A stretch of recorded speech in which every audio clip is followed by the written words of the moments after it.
Olá, estamos juntos para dar continuidade ao estudo dos modelos atômicos, estudando as ampolas de Crookes e a descoberta dos raios catódicos e também o segundo modelo atômico, que é o modelo atômico de Thomson. O físico inglês William Crookes, ele trabalhou com ampolas que ficaram conhecidas como ampolas de Crookes.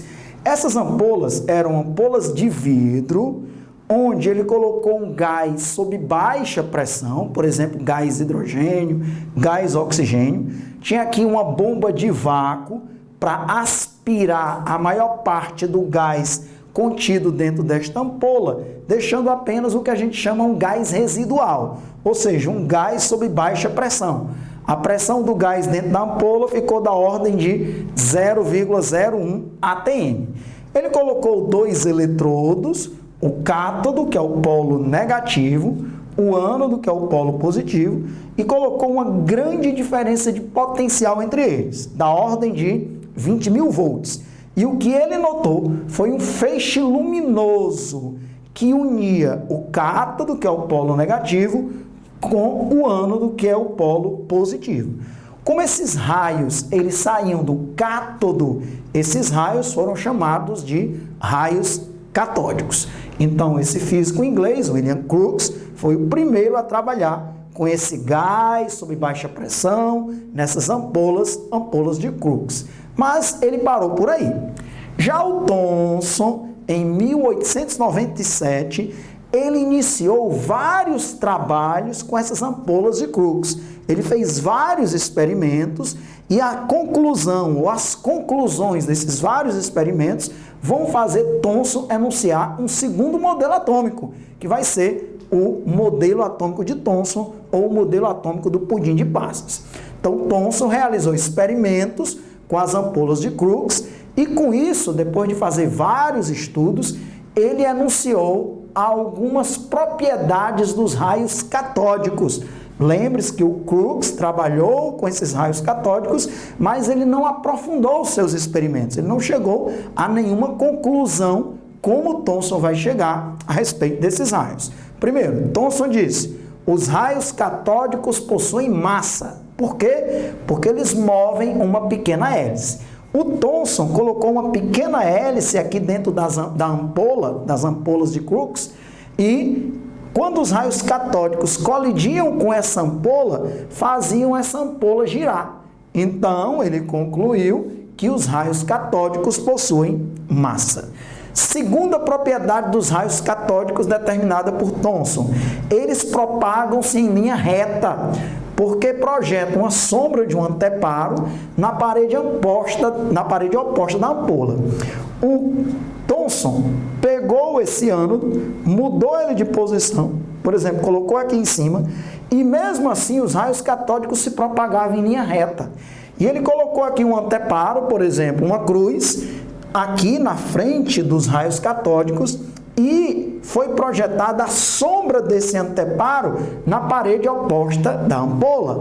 Então, ele já tem aí duas conclusões. Eles têm massa, porque moveram uma pequena hélice dentro da ampola, e ele se propaga em linha reta, porque ele mudava a posição do ânodo, colocava aqui um anteparo e projetava-se a sombra desse anteparo na parede oposta da ampola.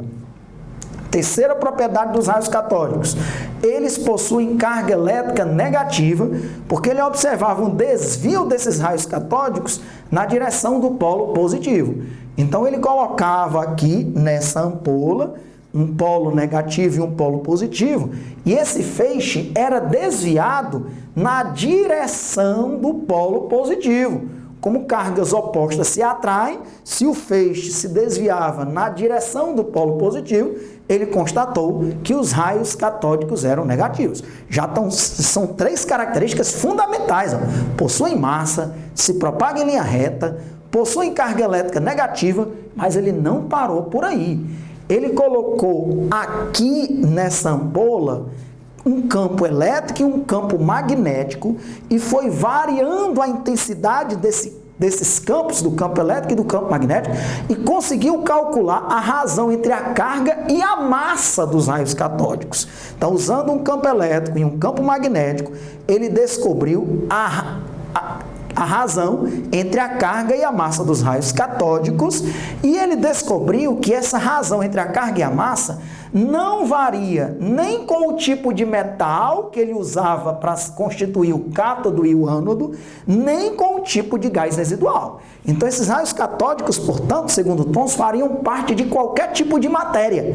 E essas características que ele descobriu, inclusive a razão entre a sua carga e a massa, eram invariáveis, independente do gás residual que ele utilizava. Podia utilizar gás hidrogênio, gás oxigênio, gás nitrogênio, por exemplo, que os resultados eram os mesmos, e podia mudar o tipo de metal que constituía o cátodo e o ânodo, que os resultados eram os mesmos. Então, essas características dos raios catódicos eram independentes da natureza do gás residual utilizado na ampola e também do metal utilizado no cátodo e no ânodo.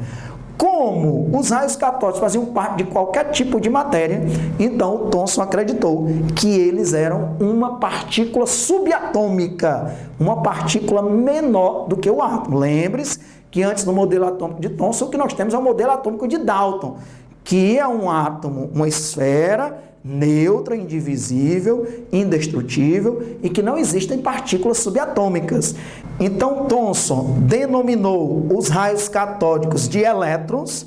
Não foi ele que criou esse nome, esse termo elétrons. Na verdade, quem criou esse termo elétrons foi Stoney, em 1891. Ele pegou esse termo, elétrons, dado por Stoney, e denominou os raios catódicos de elétrons. E assim estava descoberta a primeira partícula subatômica, que foram os elétrons. Quem descobriu os elétrons? Thomson. Não foi o Crookes trabalhou com os elétrons, porque os raios catódicos são elétrons, mas ele não se aprofundou, ele não descobriu as propriedades dos raios catódicos, ele não descobriu que isso fazia parte de qualquer tipo de matéria. O Stoney deu o nome de elétrons com experimentos de eletrização que ele chegou a realizar, e aí deu esse nome de elétrons. O Thomson pegou esse nome utilizado por Stoney e denominou os raios catódicos de elétrons e chegou a propriedades importantíssimas, que tem massa, se propaga em linha reta, possuem carga elétrica negativa, descobriu a razão entre a carga e a massa dos elétrons, que são os raios catódicos.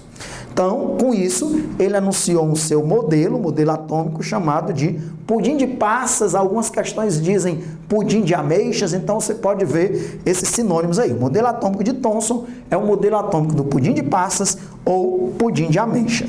Nesse modelo, o átomo seria uma esfera homogênea, sólida e neutra.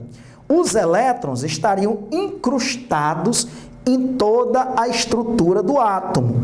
O átomo seria uma esfera positiva, e para garantir a neutralidade do átomo, porque a matéria é neutra, ele teria aí os elétrons incrustados em toda a extensão desse átomo. Então tá ali o modelo atômico do pudim de passas ou pudim de ameixas.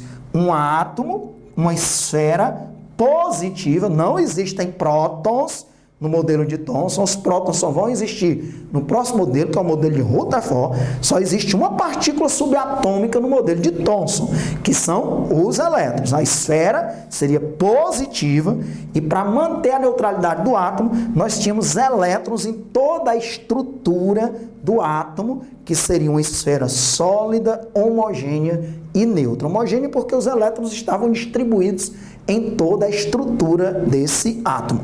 Então, o átomo de Dalton é um átomo indivisível, não existem partículas subatômicas.